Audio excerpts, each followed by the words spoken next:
That would bring us to the Los Angeles Clippers.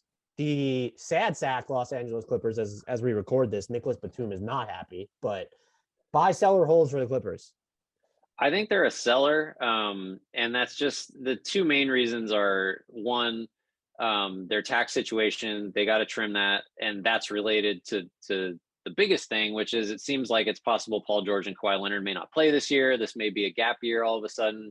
So Without the I first think round pick at the end of the tunnel, those gap yeah, years. without actually a payoff, but it seems like that's a very legitimate possibility.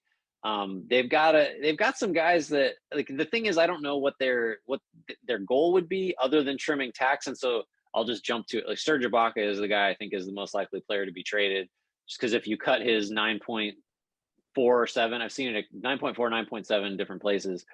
I think that what I've seen is that cuts like $41 million off your tax bill. If you can just get that off, if you can send him to the Thunder with like a second or a couple seconds or something, find someone to take it, you can save a ton of money.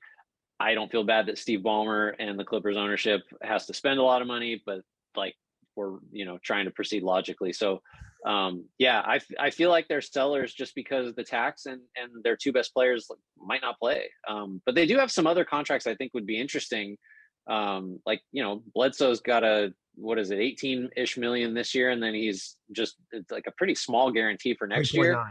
Yeah. Yeah, 3.9. So that seems like the type of contract you would want to move. I just like, what are you sweetening that with, or what do they want back?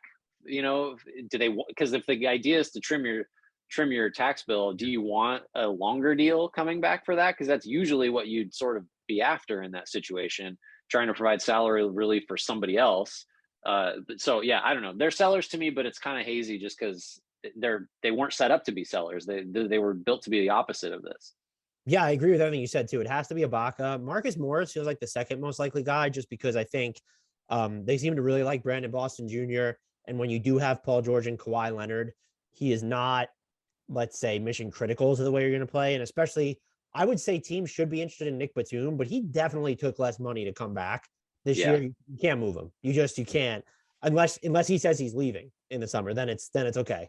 So, but if you're keeping Batum and you like Brandon Boston Jr. long term, and you have Kawhi, you have Paul George for next season, I think there are teams where Marcus Morris could be sort of that surprise impact player that's moved to the deadline. Where yes, when he deviates and is freelancing on offense, it's beyond iffy. But when he plays like within his role, and he can also give you some small ball 5 minutes if you want to try it, he is someone I very much view who could augment a contender. And I know he hasn't been as good as he was for stretches last year, but but you've seen those stretches though. You've seen him do it. That's the thing.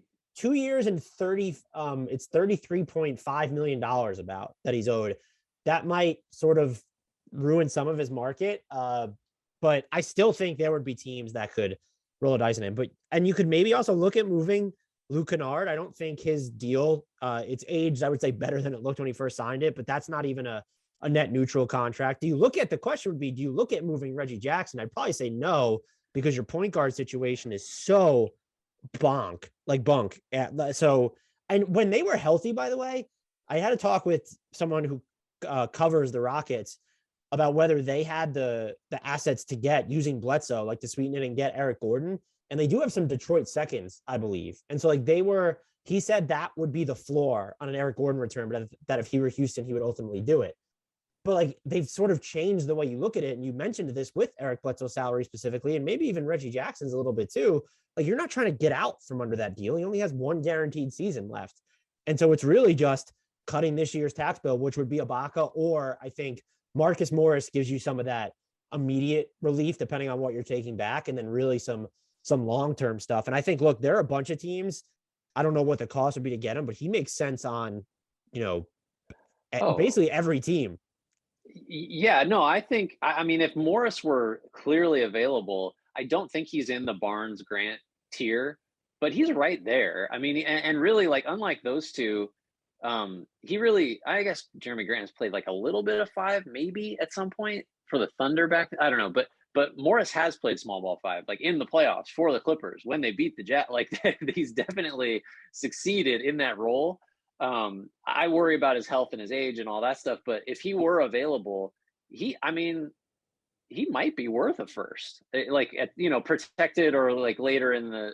I don't know. I mean, I think they could get something for him, but then yeah, I'm just regurgitating the idea of like what are they trying to accomplish other than clearly trimming the tax bill? I don't know.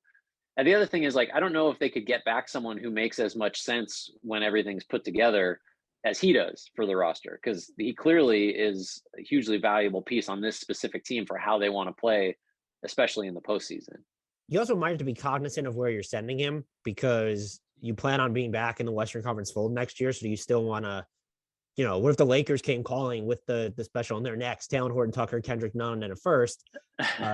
That only trims your tax bill a little bit. And that's the other thing to get into is the teams that, if you're looking for flexibility, a lot of them that can provide it are not going to be in the Marcus Morris sweepstakes to begin with, because so many of them, he makes so much that they're going to need to send out X amount of salary. Maybe there's something you could do with Dallas, but then you're invariably going to be stuck with Dwight Powell's deal on your books next season, which is fine. He makes over $6 million less than Marcus Morris, but is that enough luxury tax savings for you to be like, yeah, let's sort of punt on this guy who I still think at his peak is very helpful? Yeah, I agree.